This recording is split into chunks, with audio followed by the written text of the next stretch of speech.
Ladies and gentlemen, welcome back and thanks for coming back, or thanks for coming for the first time to plug into the Electric Vibe podcast. I'm your co-host, Kurt Hoffman. My smooth voiced brother from another mother is none other than Kurt J. David, the Electric Man. How are you? dude. I just, before we came on air, there's always things behind the background that people don't see or hear, and this is a guest today that is bumping up our broadening of this podcast a couple of notches, wouldn't you say? I would absolutely say. And yeah, I was in a little bit of a snit trying to get things perfectly in. Like the background here is a little bit blurry, but it kind of looks cool. But this is a guest today that I wanted to have everything just right for. Can you? Can you tell? Can you tell I'm excited? Can you tell us who our special guest is today? I sure can. It's my Please. pleasure to do so because I am just as excited. Kurt, today we're welcoming Nicholas Meyer, the acclaimed screenwriter, director, and author. Nicholas, throughout his illustrious career, is known for such works as the best-selling novel The 7% Solution, writing screenplays for movies such as Summersby and The Human Stain, and for directing the television and cultural phenomenon The Day After in 1983. Nicholas has also been a major force in the Star Trek universe, helming Star Trek II, The Wrath of Khan, and Star Trek The Undiscovered Country in 1991. So he has such a reputation Oh in that God. well. Nicholas, though, as we mentioned, also an acclaimed author, has his most recent book, Sherlock Holmes and the Telegram from Hell, which was released in August of this year. And we're going to discuss all that and so much more with today's special guest, Nicholas Meyer, on the Electric Vibe podcast. Nick, thanks for coming on the Electric Vibe podcast. How do we find you today, sir? How are you keeping? I, to my infinite surprise, I seem to be okay. Um, I used to call an uncle of mine in Washington, D.C., who was in his 90s, and I'd say, Uncle Dave, how are you? And he'd go, well, I'm still here. I don't know why. I'm not 90, but I'm at the stage of I'm still here. I don't know why. A lot of people whom I grew up with are no longer with us. We no longer say he passed, she passed, he's dead. We say they're on location. On location. Satellite location, perhaps. Location. They're on location. I love that. I like that. I like that. So before we hit the record button, I just have to say, Didn't we just we hit do it? not take for granted that you've taken your time out on this Sunday that we're recording with you. And I would be remiss if I wouldn't say, yes, I am a fanboy. Outside of your Star Trek universe, the Sherlock Holmes novels that you've written, six of them, the movies that you've done outside of the Star Trek universe, and we've already recorded an introduction that has lauds and praises heaped upon you. So you'll just have to listen to that when we send you the link for this. But you are very erudite in a whole host of subjects. And before we hit the record button, we were talking about opera because I had sent you an email regarding about opera.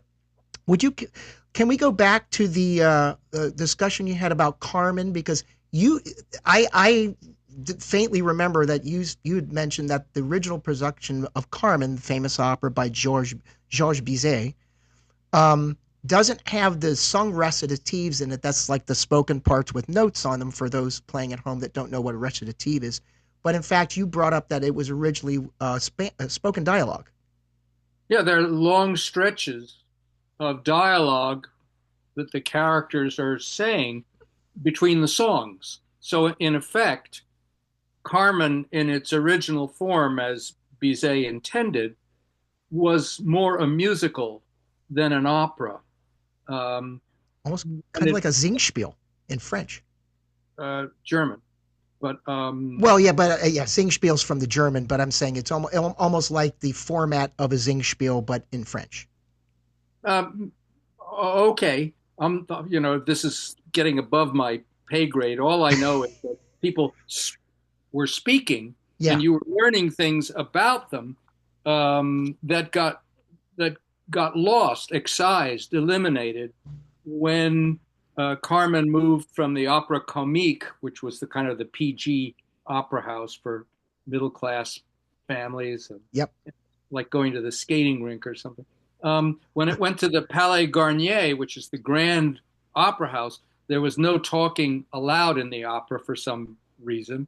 So the spoken dialogue was replaced by these sort of sung connecting snatches, but it eliminated a lot of the character stuff that was in the original. And I said, as an example, Don Jose, Carmen's hapless lover and ultimately her murderer, Yeah.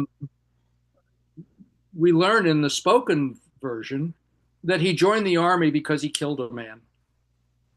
And Yeah. so he is not the naive patsy that the all sung version gives us. He's trouble from the get go, not just her. Now, I mentioned Maybe it the should be reason why we retitled talked about Fatal Carmen. Attraction. I was going to say the reason we had talked about Carmen was because I had asked you in an email of all the different accomplishments and endeavors that you've pursued and have succeeded at, and in varying degrees. Everybody has hits, everybody has misses. It's a law of averages in Some your of us world. have more misses than hits. Go on. Hey, sure. Home run kings are also strikeout kings. Abs- Even Spielberg's had a few duds in his career. Right? 1941 was it? Maybe one dud. Yeah. Well, yeah. But I had asked you in an email of all your endeavors that you have done, why have you never directed opera? Because you come from a background where your mother Ellie was a classical pianist, and actually I played a recording of her doing Hindemith sonata, I believe, before we started recording this. And your father also, who was a psychoanalyst, Bernard, was also quite an accomplished pianist. So you have this background and knowledge and a base in classical music and serious music, as some call it, that you never directed opera. So Carmen was something you potentially were going to direct for, you said Buffalo Yeah, Opera? Nickel City Opera, Buffalo. I should also add um, that my grandfather, my mother's father, was a violinist in the Boston Symphony for Yes. 25 years, and my sister teaches violin, or one of my 300 sisters teaches violin here in Beverly Hills. Oh, well, and that's where we find you today in Beverly Hills, California. I'm no, Okay. I'm in Santa Monica. It's a Oh, it's a big difference. Yeah. I don't I was rate. good. That's Now, great. Jay, did you want to lead us off with the? I did. And Nicholas, again, thanks very much for today. This is a treat for Kurt and I, as I think Oh, we've mentioned. And we started just talking a little bit about your parents and your background. Can you talk a little bit about growing up in New York and how that shaped your ultimate entry into the theater, filmmaking, the arts as a whole? I was born about 10 minutes after the end of World War II, 1945, Christmas Eve. So the war was over by August. So, and New York, post-war New York, in which I, spent, well, I didn't leave New York until I went to college, not counting, side trips to or summer camp or things like that. But New York in that period was a kind of middle class paradise. There, first of all, there used to be a middle class, and and New York, a doctor, um, was able to lead a very civilized life. Um, all the arts, whether museums, you don't want to know what it costs to get into the Museum of Modern Art today. But all these other things were either free or they were affordable. New York was like Disneyland, except it wasn't plastic. It was all real mm, and it was safe. mm. So a kid wandering around would be okay. I don't think I was a particularly curious kid. I think I was an incurious kid, but I got dragged to everything. And one of the reasons I hated being dragged was that my parents had the curious idea that you had to wear a tie to go to such things as a football game.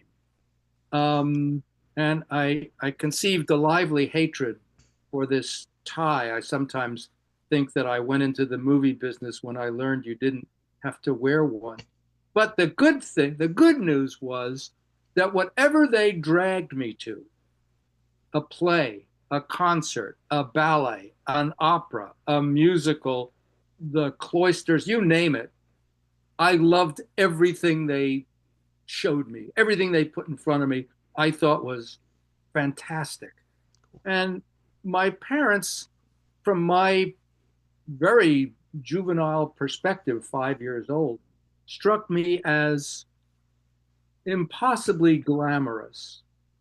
I didn't know what glamour, I didn't know the word, but they seemed sort of godlike, and their friends all seemed very special. And I was extremely musical.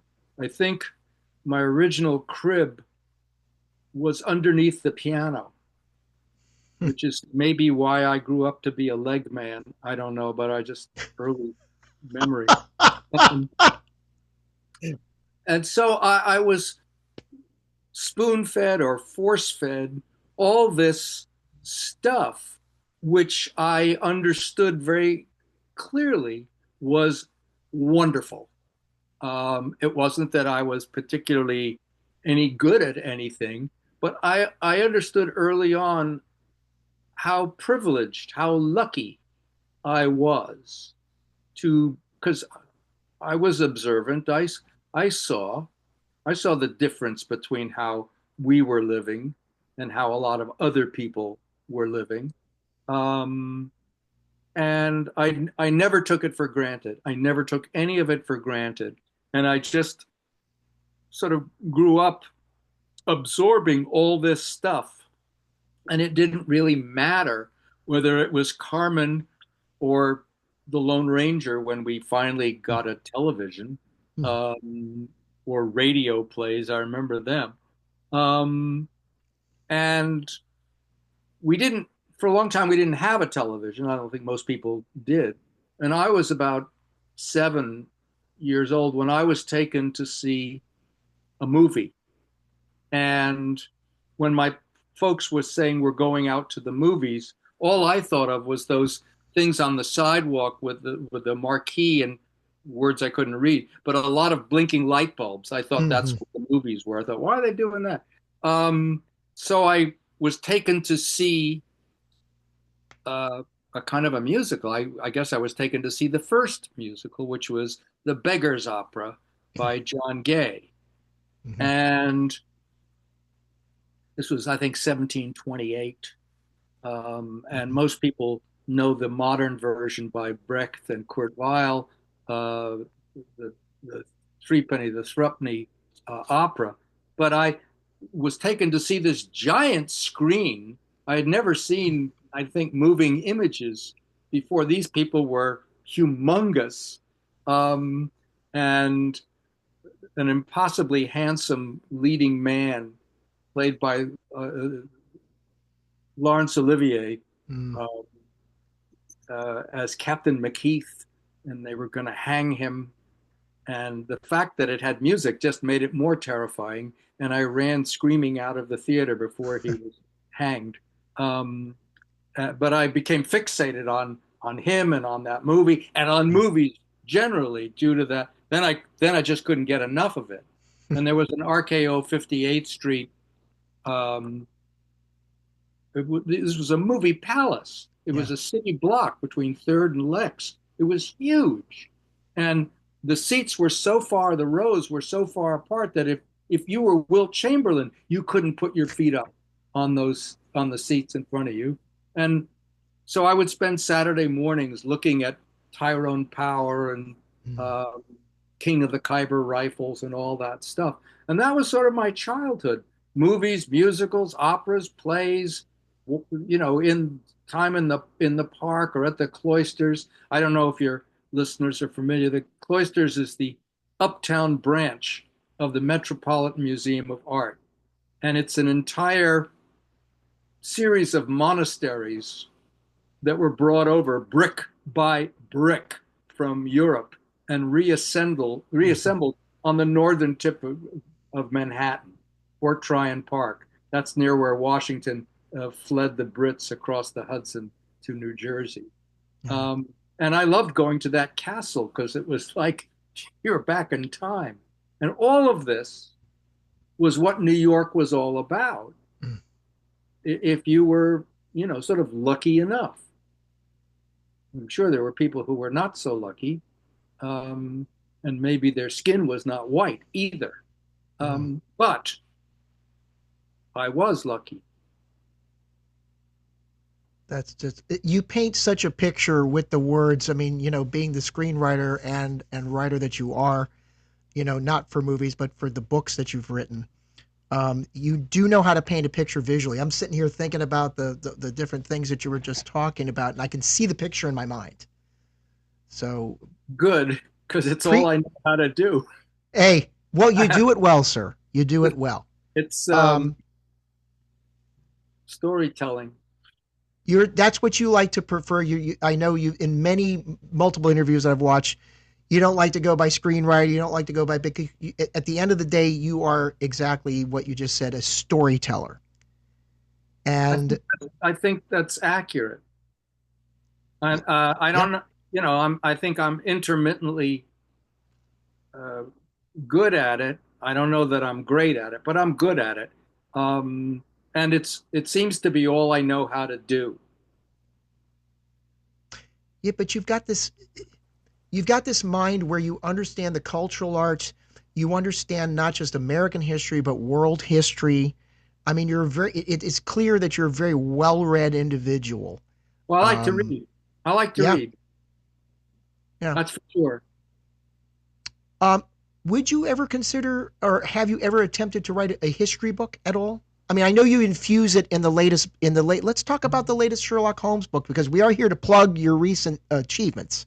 Oh, Sherlock okay. Holmes and the Telegram from Hell refers to the time in World War One. Here, Holmes and Watson are getting up there in age. He's what, in his mid 60s, 66, I believe. And you infuse a lot of the Zimmerman telegram, which relates to World War One and the Germans. And I really love the afterword, especially. Now, I've listened to the audiobook. I must confess I didn't read it for time's sake to absorb a lot of your stuff. But can you give us a little bit why you were so fascinated to put this time period in what might be your final book? Question mark. No, there's another one coming out in August called Sherlock Holmes and the Real Thing, which is a art forgery. Cool. Oh, cool. Okay. All right. But why World War One? What were you so fascinated for World War One, other than its significance in world history? Why put them in that time period? Well, because I could. Yeah, It sure. it fits their Narrative. chronology. Sure. Um, Many years ago, an American historian, quite an able writer named Barbara Tuchman, Hmm. um, leapt to prominence by publishing a book called The Zimmerman Telegram. And the Zimmerman Telegram, without going into what it's about, was the little piece of paper that brought America into World War One, because we had been resisting becoming engaged in an overseas conflict. President Wilson um, was at pains to keep Americans from dying in a war overseas. Mm. His motives may have been mixed, but a lot of people's are. And he resisted and resisted and resisted. But finally, after the interception of this coded telegram, whose contents we will not reveal in this discussion, Correct. um, so Barbara Tuchman wrote this book called The Zimmerman Telegram. And about 5 years ago, another book with the very same title appeared by a guy whose name I believe is Thomas Boghart. And I think he is a naval historian, somehow connected with Annapolis. I may have got that Mm. wrong, but I have the two books within arm's length. I can easily reach both of them. Mhm. Same title. Um, his has a lot more declassified material in it, but he's very respectful of Barbara Tuchman, um, as I think we all ought to be. She's an excellent historian and a beautiful writer. Anyway, I got interested in that when I first read it. I think I read a lot of history and biography. I read a lot of history and biography. Mm. And so I read the Zimmerman telegram years and years ago. And then when a new book came out, and my mind just sort of plays with stuff, if it's in the sort of late Victorian or early Edwardian or even the Georgian era, meaning George V, that's all a area that conceivably relates to Holmes. And Mm. that's, I think, when I began playing with the idea of how could, because we learn in Sherlock Holmes, the novels of Watson, AKA Arthur Conan Doyle, there's a story called His Last Bow. And His Last Bow depicts in that story, which takes place in 1914. Mm. 1914, we learn that Sherlock Holmes was in America for the previous 2 years undercover as an Irish sympathizer named Gideon Altamont. This is what's given. And so once I had that and other little bits and pieces of that era began floating around in my head, including this, but not limited to the Zimmerman telegram, also the strange case of Roger Casement, um, and so forth. Um, then it all began to sort of coalesce in my head over a process I cannot hope to describe because I don't understand it, um, until, one day staring into space with my mouth hanging open, I thought, hang on, maybe Sherlock Holmes could be involved in this. And it was not easy. Maybe I shouldn't say that. It should look easy. It should feel easy. Um, but I did break a sweat trying to figure it out. Well, it's great, and I have to say kudos. And Jay, I know you have a question prep for Herr Meyer. Can we talk a little bit about the audiobook uh, actor, and that is the wonderful David Robb. Many people will know him from the wonderful television series Downton Abbey as Dr. Clarkson. And he is a wonderful, wonderful character actor and does a lot of voiceovers in the UK. He's a Scotsman, I believe. Correct? Is that Yeah, correct? Yeah. Now he appeared in your 1988 movie, The Deceivers, correct. and he's That's how we met him, and he was also in I Claudius. right. Uh, he has a long, long list of credits, but we became friends in India while making The Deceivers for Merchant Ivory, which stars also Pierce Brosnan. Brosnan. Um, and that's a pretty good movie, I think, actually. I'm certainly proud of it. And so yes, when I wanted a narrator for the audio version of my Holmes books, um, I wanted somebody with an English accent from another era.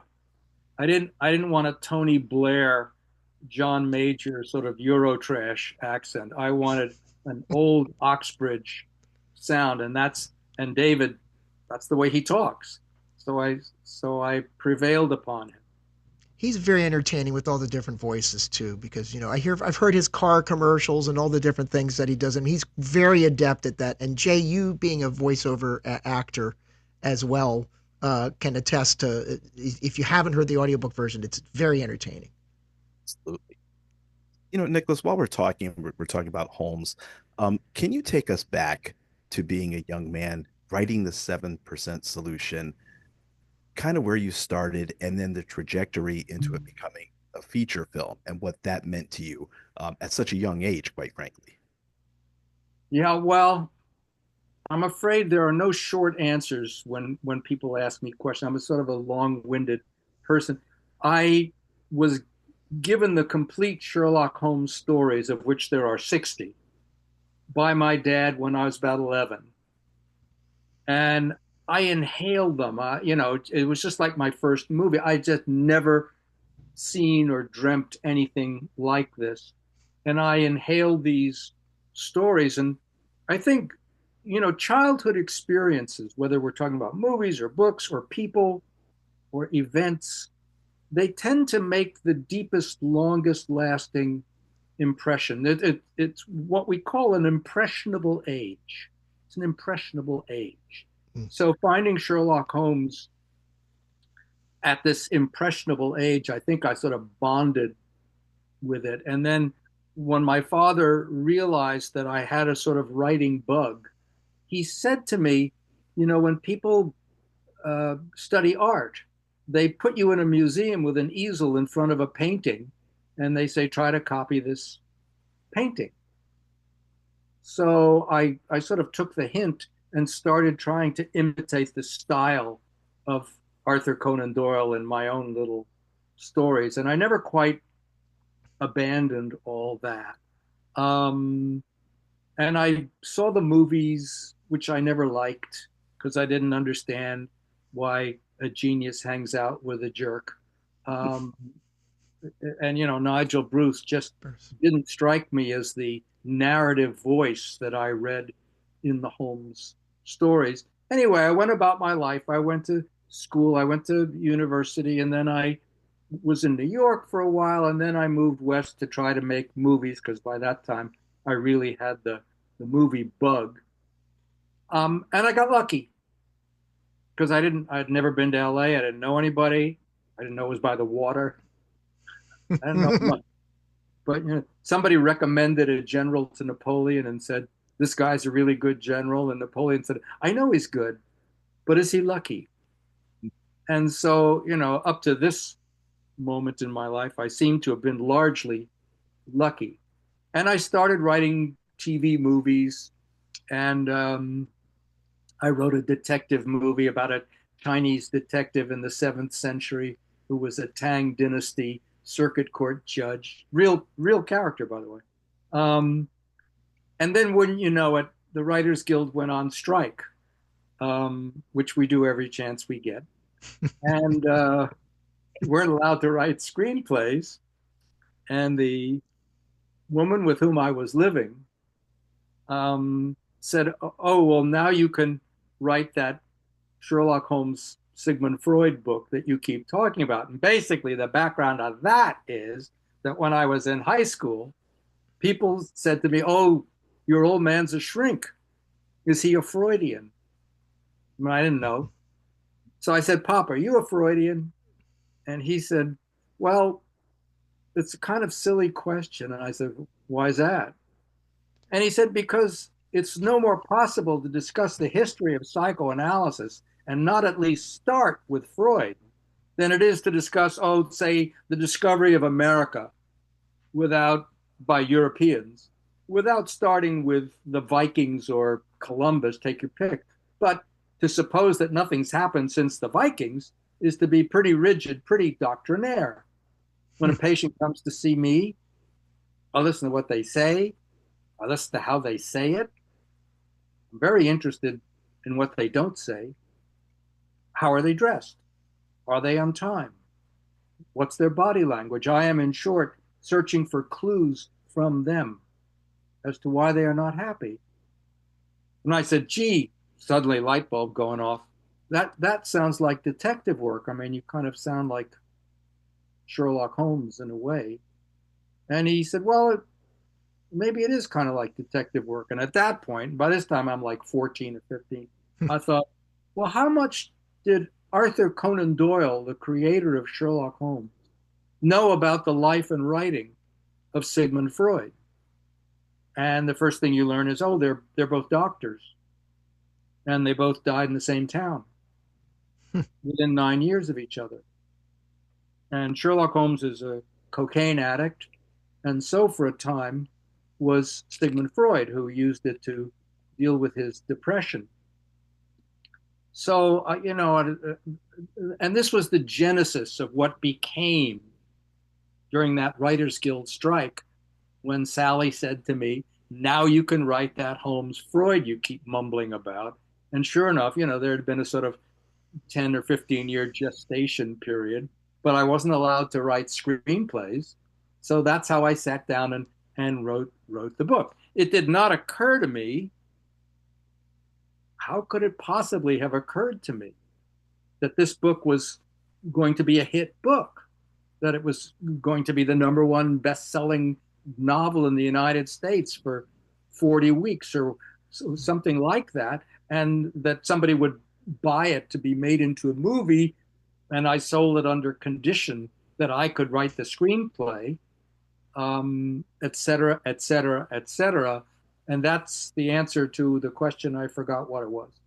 No, No, that you answered it. So you of course it was directed by the wonderful Herbert Ross. Yeah. And anything from Funny Girl to Footloose, this man has run the gamut of the different types of movies that he's directed. When you eventually became a director yourself and you were in the unique situation where he let you on the set, you participated in the casting of the movie, there's a lot of unheard things that many veteran directors would simply not do for somebody like yourself who just wrote, I say just wrote the screenplay, but most screenwriters for movies don't get to be on set like you did with him. I was aware of his extraordinary generosity to Yeah. me. Um, we got along very well. Um, the area which we'll call psychology that the book deals with and that the movie deals with was not his stomping ground. Herb was a Broadway hoofer. He had been a dancer. And what's more, he was married to the most famous dramatic ballerina that America produced, Nora Kay. Mm-hmm. And she was a lot more than that. She ran the show. And she had a very strong New York accent. And she would say, "Hi, bud, what do you think you're doing?" Uh, but she was his muse, his guide, his Yeah. everything. And they were very good to me. And he wanted to know. He was a sponge. He would have rather superficial explanations for things, and then I would suggest maybe there were other layers going on, and he would say, "Oh, that's very interesting," and I think that in some ways the 7% Solution was certainly his most ambitious film in terms that one and maybe Pennies from Heaven um, were the big ambitious swings. You got to swing for the fences. What did you take with you from your time working with him when you went on to direct yourself? What lessons did you take with you?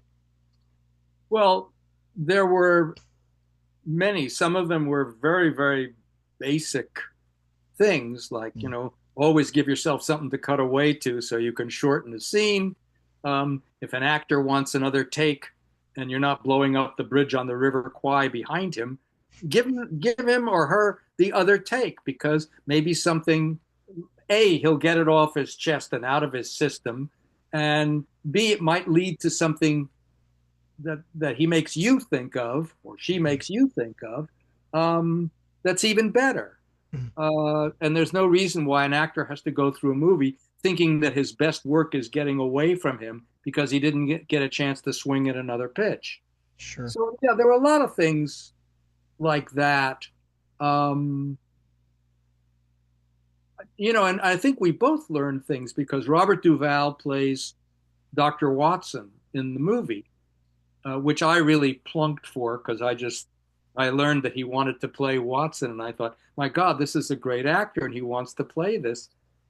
So the two of the three roles that I helped cast, the other one being Alan Arkin as Sigmund Freud, um, were it was a learning experience because when you looked at the dailies, it never looked like Robert Duvall was doing anything. And I said to Herb, I said, "Can't you put him to whatever?" And Herb tried to talk to him about it, and Duvall got very huffy and said, "What do you want me to do? Make a lot of faces?" Um, But then when you edited the whole movie together, who walks off with the movie? Well, right. So you learn. Not not to mention the fact I love, and I know you've told this story a lot of times, but for me it bears repeating. His not audition because, as you said, superstars don't audition; they meet. Yeah, they meet. Yes. Um, his audition, well, his meeting with you and and Herb and I guess one of the producers of the movie, you had them come on set. Where your temporary offices were. Can you give us that These were story, please? opposites. Yeah. Well, um, the real question, the moment the subject of Duval and his interest came up, was can he do an English accent? Right.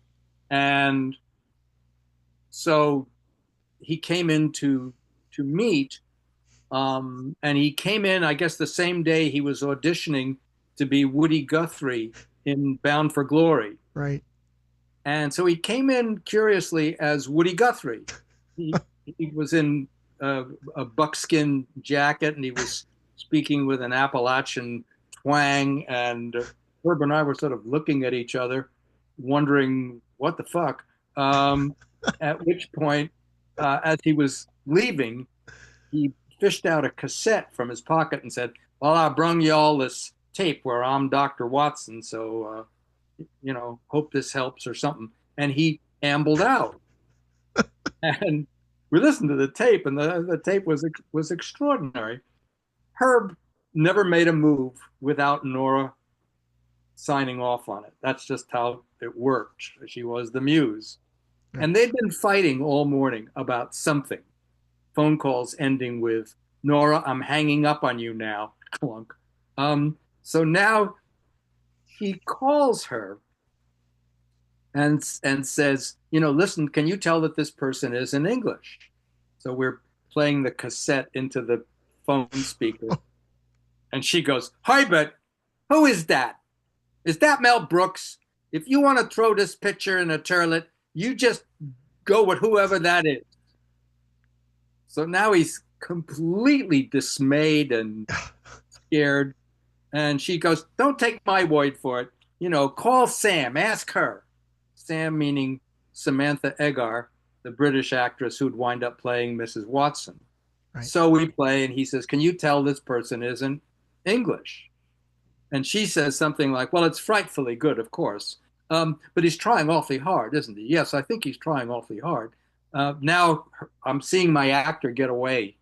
And because Herb is now running scared on the Duval subject, I said, "Can we talk to one more person, and can I ask the question instead of you?" And he said, "Okay." So then we find out that all the executives in Hollywood like to have British secretaries. So we find an executive who has a British secretary on the phone, and I say, "We're having a bit of an argument here. Is this Australian or South African that we're listening to?" And so the secretary listens and says, "Oh, that's Oxbridge. That's BBC English." And that's how we cast him. And a lot Wow. of Brits say, it's not good, but I think the performance outweighs the defects of his accent. I just thought this is a revisionist look at Watson, both in the book and the movie. We were trying to make him not a buffoon, but a regular person. Right. Sherlock Holmes is very vain. He wants the admiration of a regular person, not a dummy. Yeah. And so that's what I think what Robert Duvall delivers. Right. Wow. It's a wonderful movie, and I have to say, watching it last night to re-reviewing it, the restoration on Blu-ray is fabulous. They did a wonderful job restoring it visually. It's It still beautiful. pops out. I mean, I felt like I was watching a brand new film. And it was photographed by Oswald Morris, Oh yeah. was one of the great cinematographers ever. He did a lot of movies for John Huston, uh, Moby Dick, Moulin Rouge, um, Yeah. Beat the Devil. It did a lot, and he was incredible. And the movie was designed by the only production designer in the history of movies ever to be knighted, and that's Ken Adam, who did Mm. Barry Lyndon, Doctor Strangelove, and Oh, all the James Bond movies, or most of them. And so, yes, it has quite a look to it. oh, it's just yeah, and and Barry Lyndon, if I'm not mistaken, that was all natural lighting in that movie Yeah, that Kubrick did. Stanley was the first person, Stanley Kubrick, to figure out how to devise lenses and film that could shoot by candlelight. Yeah, yeah, Nowadays, we do it a lot. But if you look at other movies from the 50s or 60s or whatever that are supposedly taking place in candlelit surroundings, they're they're way overlit because they needed to be.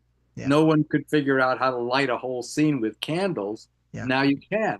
yeah. Now you can do it on your phone. Yeah, I mean, I think an example of that I think would be Milos Forman when he did Amadeus, because when they filmed the scenes of Don Giovanni, the opera that Mozart wrote, and only had lasted what 9 day performances in Czech in Oh, Prague, that was all naturally lit, and the fire marshals wanted to shut the production down if memory serves. I think on that wouldn't one. be surprised. Yeah. I Well, mean, hello. anytime you've got, you know, candles and fire on a set, you have to be on a set. You have to be incredibly careful with a fire, without a fire. There's just a lot of possibilities for accidents. Accidents happen. Sometimes fatal accidents happen. Yeah.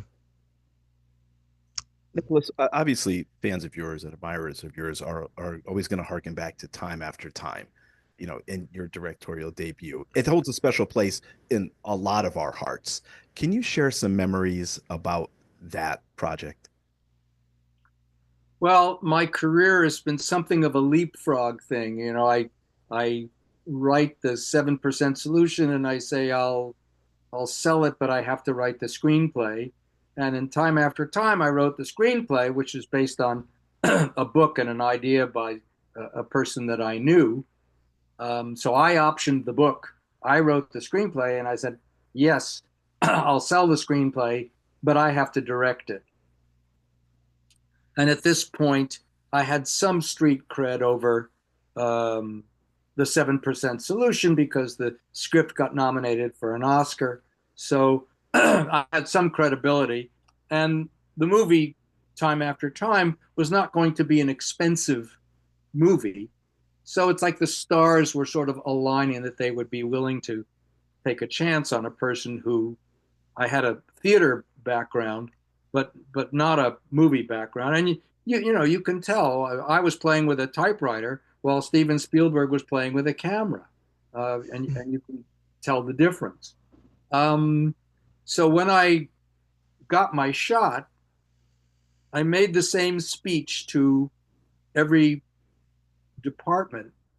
I would talk to the cinematographer, the production designer, and say, "Look, number one, I know nothing. Number two, so you're going to have to teach me. Number three, you can't mind teaching me.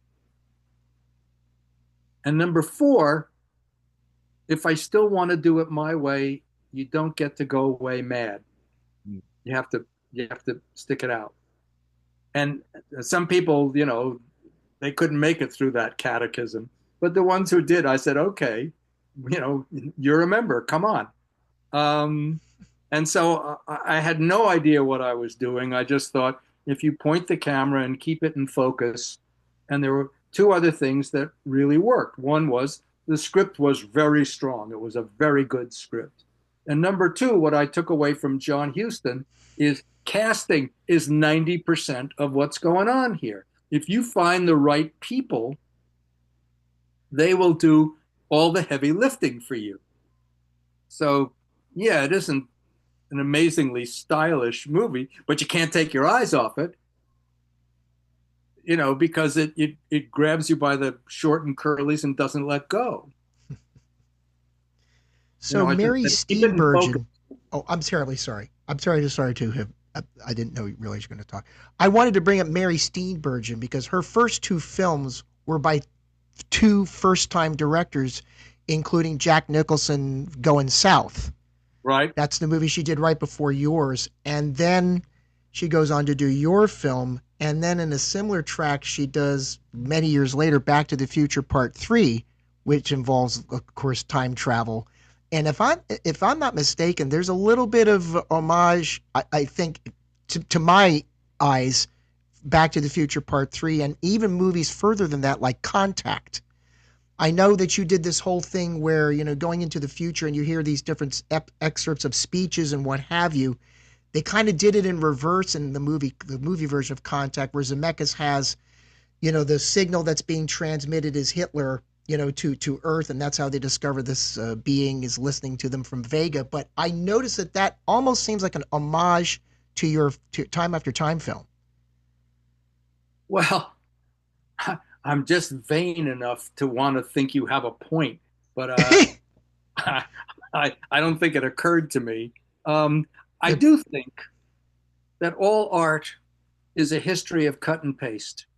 I Yep. think the Odyssey is a fanboy sequel to the Iliad, and the Aeneid is quite possibly a fanboy sequel to the Odyssey.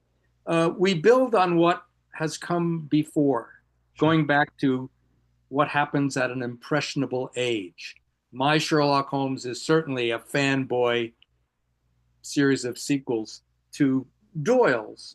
Um, and so it is not surprising to me that we take and add and subtract from each other, uh, hopefully not in a way that can be litigated. Um, when they wrote the Beggar's Opera, they wrote new lyrics to old tunes, Mhm. including some of Handel's, Yep. which were not copyrighted. And Nope. Handel himself was not above taking somebody else's tune. He was accused Yep. of taking someone's tune, and he said, "Yes," he said, I took that tune. That idiot didn't know what to do with it. I showed him." Um, and that's back before they'd hold you into court. Um, so now it's a bit more complicated. Um, when the 7% Solution novel was published, I was sued for plagiarism, not by the Doyle estate, but by a psychiatrist who claimed that he had originated the sort of Holmes Freud connection, um, which I didn't dispute because in the acknowledgments at the back of the book, I said, this is, where this idea was part of where this idea came from. It's also true, by the way, that Freud's favorite bedtime reading were the Sherlock Holmes stories. So Mm. Freud himself had connected with Sherlock, and in one of his case histories, he uses the phrase, "I followed the labyrinth of her mind, Sherlock Holmes like, until it led me to." So it didn't really originate with this doctor, but nonetheless, it's one way you know you're a hit is when you get sued. But it was very distressing because I was like 28 years old. This was the first thing I'd ever done that amounted to anything, and now I was, you know, being sued over it. But it turns out that the definition of plagiarism is very, very narrow. You can't copyright an idea. You can only copyright the expression of an idea. In other words, Mhm. the whites, as Nora Kay would say. And I hadn't used any of the whites. I had just used an idea that was obviously not his alone. And so, I won. But it was a humiliating and a demoralizing experience because I thought, well, I acknowledged, I said I didn't try to hide anyway. Sure. Nicholas, your foray into the Star Trek world has been well documented. I, Kurt and I are very interested in your process. When it came time to finish the script in approximately 12 days, I think, not Crazy. having been a fan and not having really watched the the shows before you took this on. How much of a hindrance was that to you, or was it a hindrance to you as you were starting the project? Somebody said, "Where ignorance is bliss, 'tis folly to be wise." I think I have. I went to Los Angeles. I didn't know anything. I didn't know there was water. Um, I think ignorance. And by the way, when I wrote the 7% solution, I didn't think there was a copyright problem about homes, which it turns out there was. But and if I'd known that, I wouldn't have written the book. Right. So where ignorance is bliss, 'tis folly to be wise. I had no idea what kind of sacred precincts I was invading Hmm. when I did Trek. I really didn't understand the world in which I was entering, and I don't just mean the Star Trek world. I mean the Star Trek fan world. Um, I'm so dense that when I originally saw fragments of the show while channel surfing in the 60s, I didn't stick around long enough to find out what was important about it, what was valuable about it. The fact that it was an interracial, intersexual cast where women held positions of power, and the notions that people of goodwill could come together to get shit accomplished. All of that just went right by me. I didn't like the look of it. It would look kind of cheesy. And Hmm. so I never stuck around to find out what was valuable or worthwhile or important about it. So I never had the sense that I was supposed to defer or get the details right. By the way, Doyle never got the details right in his own stories. Was Watson wounded in the arm or the leg? Was the landlady Mrs. Turner or Mrs. Hudson? He made all. Why did John Watson's wife refer to him as James at one point? And he said, "I have never much striven for it," meaning accuracy of detail. What matters so long as I hold my readers? So I was rushing in where angels fear to tread. I and what the only thing I took away from the Star Trek stuff that I thought about, and not being the sharpest knife in the drawer, it took a bit of thinking to say, oh, wait, this reminds me of something that I like a lot, which were these novels that I read around the same time I was reading Sherlock Holmes about Captain Horatio Hornblower, this captain in the Royal Navy during the Napoleonic Wars. And he had many adventures, and there was a girl in every port, and so on. And, when you're 13, this is sounding pretty appealing. Um, and so I said, oh, this is Star Trek is Hornblower in outer space.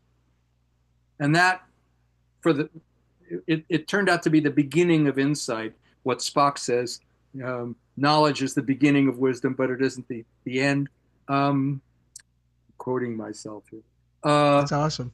That's all right. so I thought, okay, this is the Navy in outer space, and I saw the movie of Captain Hornblower, um, and Hornblower is clearly based on Nelson. Otherwise, why did they name him Horatio Hornblower? Um, Lord Nelson. Yep. So I thought, okay, Kirk is Horatio Hornblower in outer space. And I just redesigned everything, costumes and sets insofar as we could afford it, to make it more like they were on a ship or a submarine or something like that.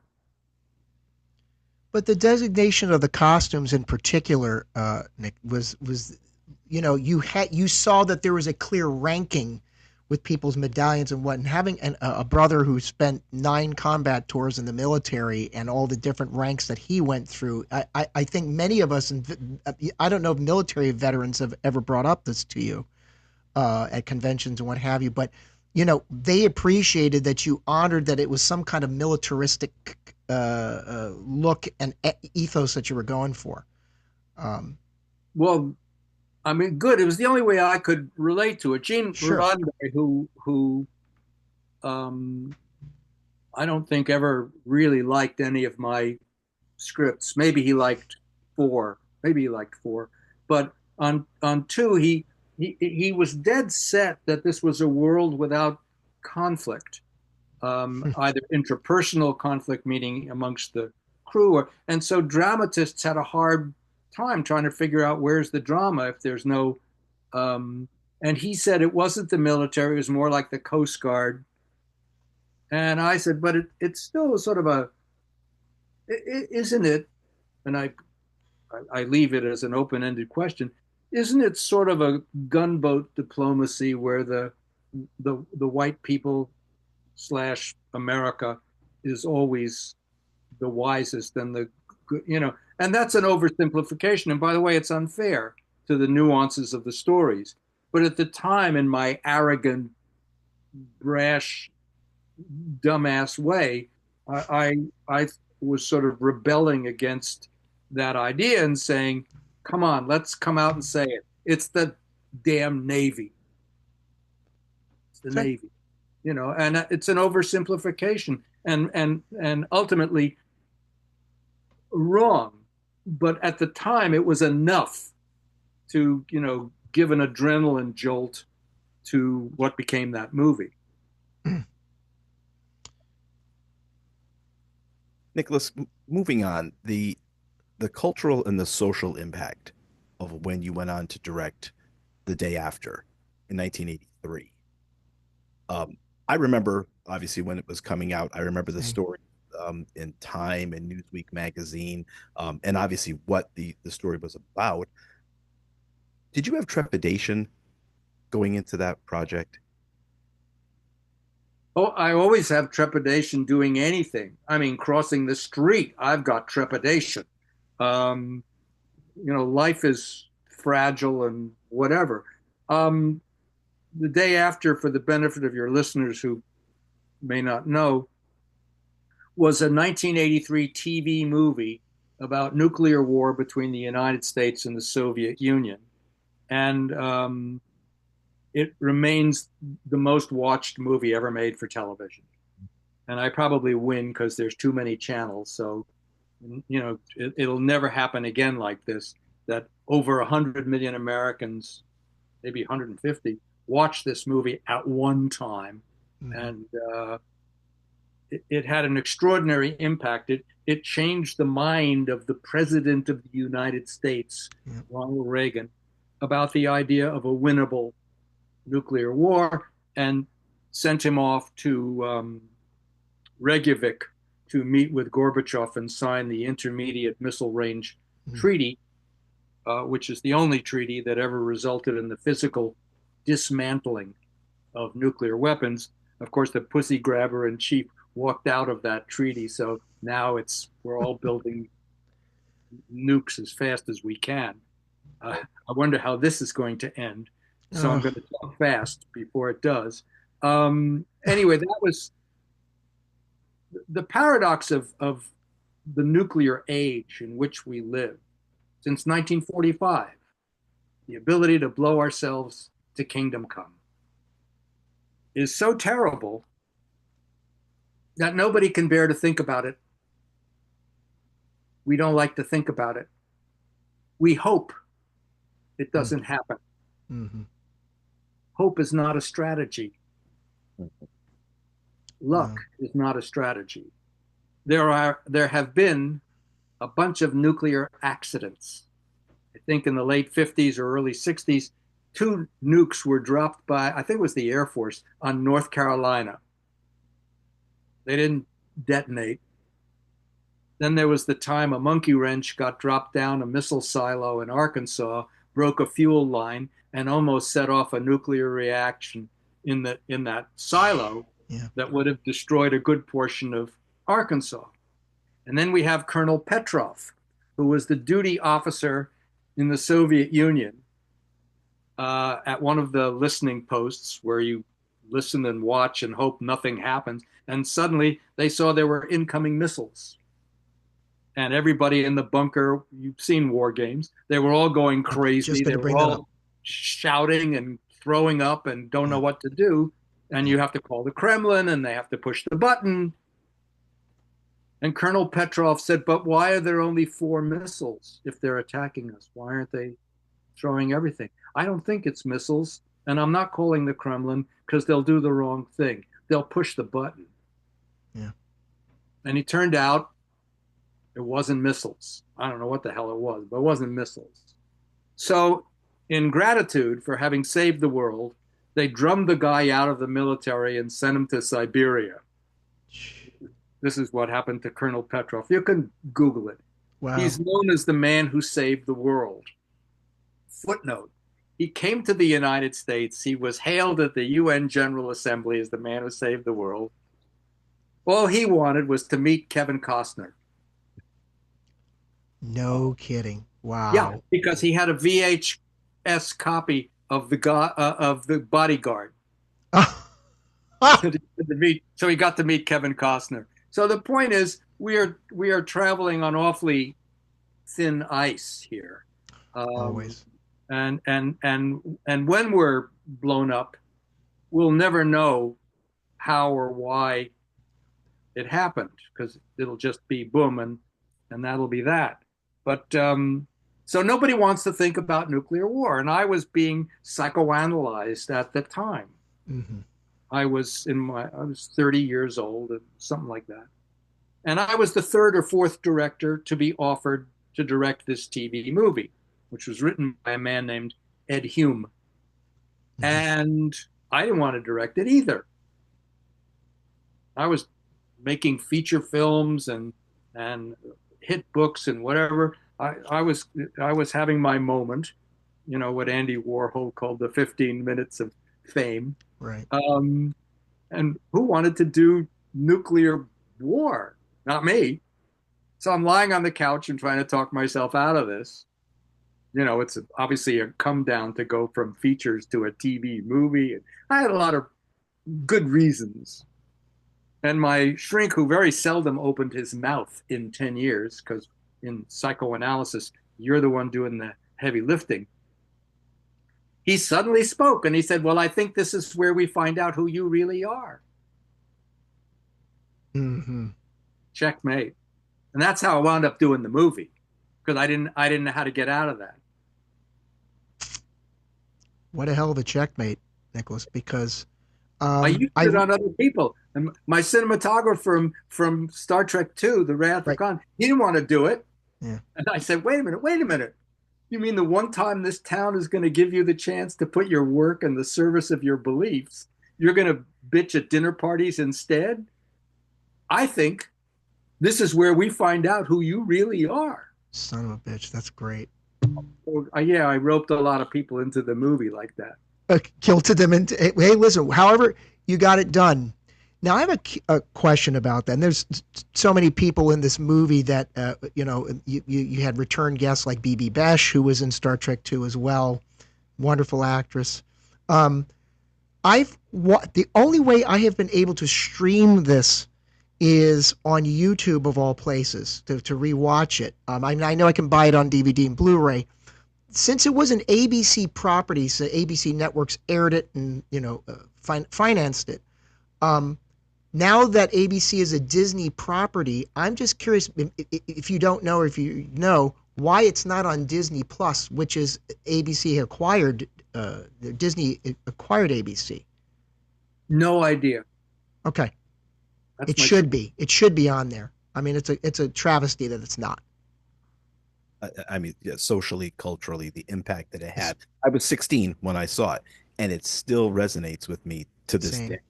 Yeah, I was 10, so I remember clearly watching it with my parents, when they were still married, my brother. So, it terrified all of us. I couldn't sleep after that. So I hear stories about parents who let their children watch it, and I thought, why would you do such a thing? I now have, it's either 300 daughters. I can never get it straight, but I would not have. I don't think that if I'd had daughters or children at that time, 10 years, I would not have. I don't think that was like a good thing to let children watch it. It's not meant for children. No. But speaking for myself, I think my parents were there to watch because there was a we were this is before social media, of course, and we were all talking in our classrooms and with our friends in the neighborhood about here's this movie about they're going to nuke the world, and having just I don't remember if War Games came out before or after or around that same time period, but that certainly was on all of our minds. And having seen War Games with my parents as well. Actually, I don't Very think it was good, just my. wonderful movie. Wonderful Yes, movie. yes, it is. Well, my favorite quote from that movie is, "I'd piss on a spark plug if I thought it would do it any good." My my favorite was the point of the movie. The only way to win is not to play. Like, right. Right. Yes. Yes. Yeah. Yeah. There have been a lot of nuclear war movies. There is a movie called War Game, the BBC, I think it Yes. may, you know, and much more horrifying than the Yeah. day after. The Yeah. It day is. after was, we were lucky to get that on the air at all. And it almost didn't get on, and there was all Right. kinds of, censorship and pulling Yeah. punches and stuff like that. Um, and some of the other ones are just so upsetting that even the BBC refused to broadcast it, and you had to strike a balance. War Games is it says also 1983, so Right. it's I the knew. same year as the day after. Yeah. So yeah. So really, for a lot of us, I think I saw War Games first, and then I think we saw the day after. So, War Games was kind of the gateway of discussion for a lot of us to then watch something definitely more heavy-handed like the day after. I think Um, also that being told that you're not allowed to see something. I think William Buckley and Phyllis Schlafly running up and down the country like Chicken Little saying the sky is falling and it's the end of life as we know it. If we run this TV movie, um, is what made a lot of people say, "Well, hang on, what is it, and why can't I see it?" And all like that.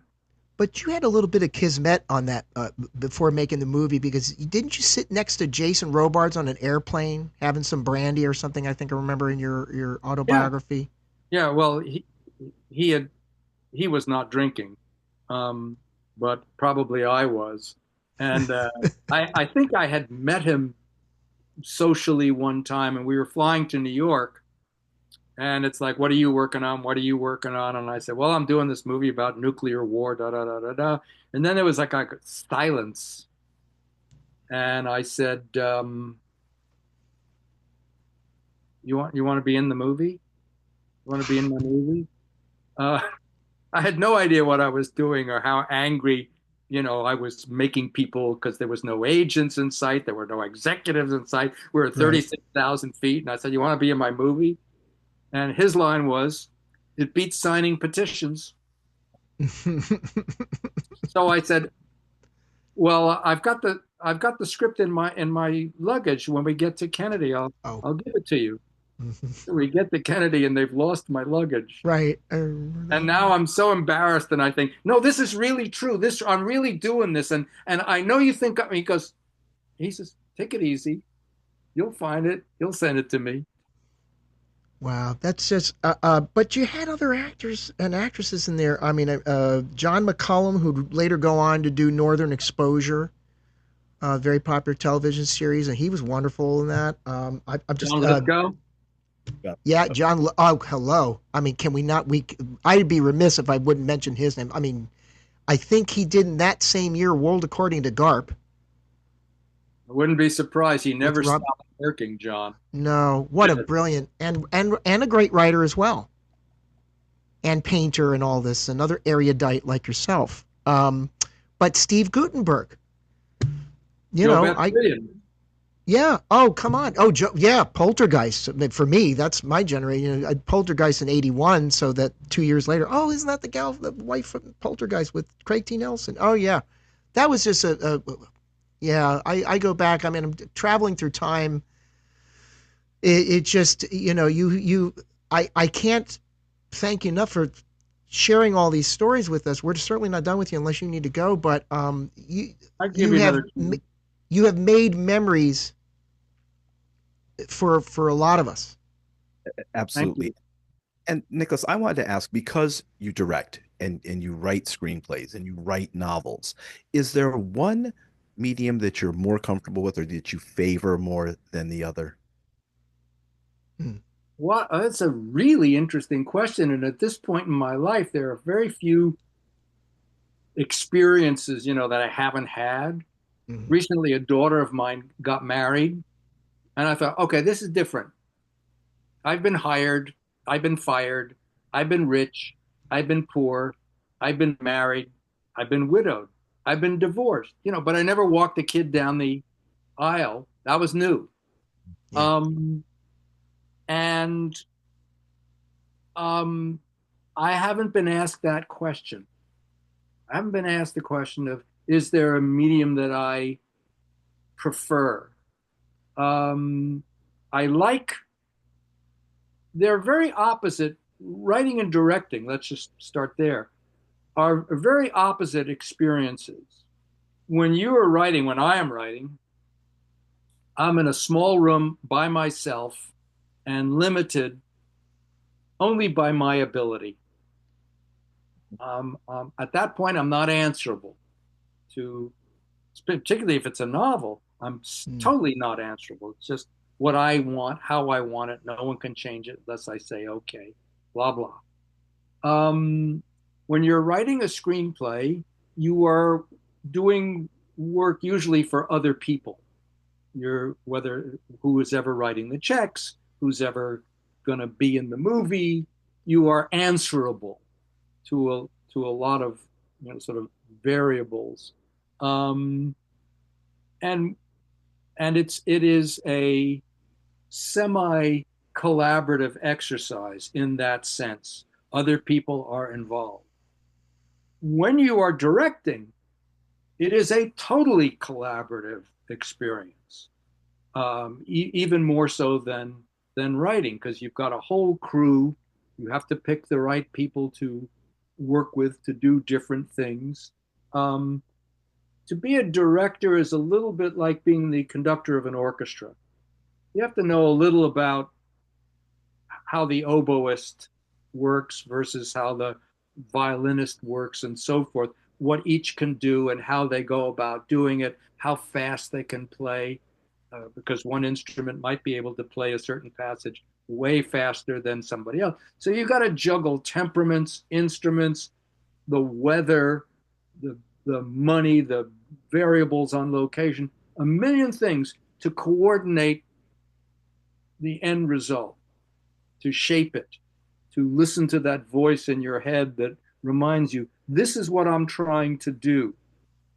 And you've got to tiptoe through the tulips of a lot of different competing interests and personalities and financial consideration. It's very collaborative. It's completely the opposite of writing a book, for example. And what happens to me is that by the time I finish directing a movie, I long to be by myself in a room. I'm partied out. Hmm. When I finish writing a book or a screenplay, I've got cabin fever. I really want to go have lunch with someone or just be around people. Hmm. So they are sort of symbiotic or synchronous things. I don't know that over the long haul I could be said to prefer one to another. I like the variety of it for Yeah, sure. sure. There, Great. that's my answer. That's I great. forgot the question, but that's my answer. That oh, I have to bring two things up if I may. So, your mother, Ellie Kassman, was a accomplished pianist. I've heard recordings of her. You had Leontine Price at your house giving a recital. Is that correct? When you were a young guy? Yeah, we had a lot of musicians tramping through our house in New York. It was a sort of hothouse of cultural activity, and chamber music got played there, and a cousin of my father's, a very interesting man named Larney Goodkind, was Leontine's agent. Hmm. Um, and I believe parlayed her into the Metropolitan Opera. Mm. I think she was the second African American singer after Hmm. Marian Anderson. Yes. He offered a Correct. gig at Correct. the Met, and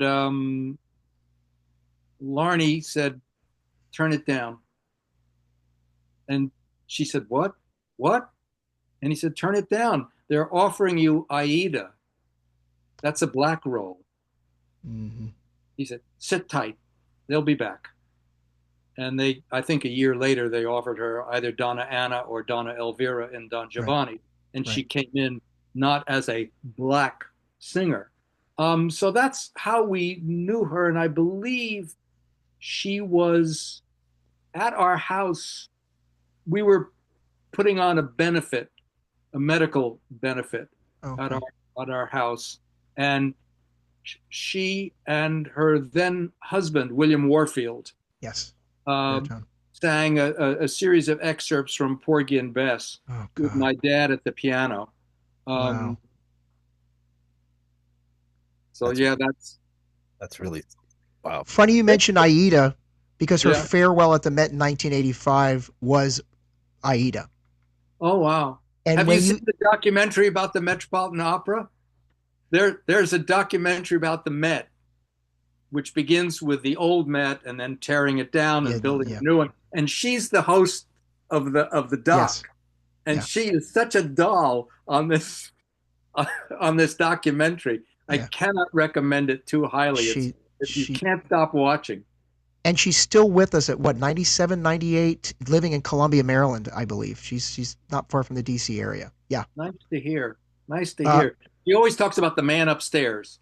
The man oh yeah. upstairs has been good to me.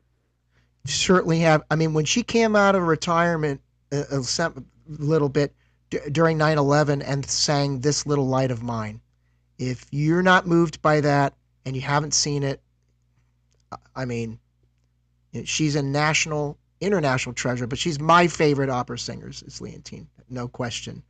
But when she sings in Aida in her farewell performance at the Met, Padre non sono schiava. I mean, if you're not moved by that, Father, I am not a slave. I mean, she gives it the gravitas that nobody else can do. I You like know, her when she's singing that Samuel Barber song cycle, Knoxville's, I think it's called Knoxville Bill Summer of 1918.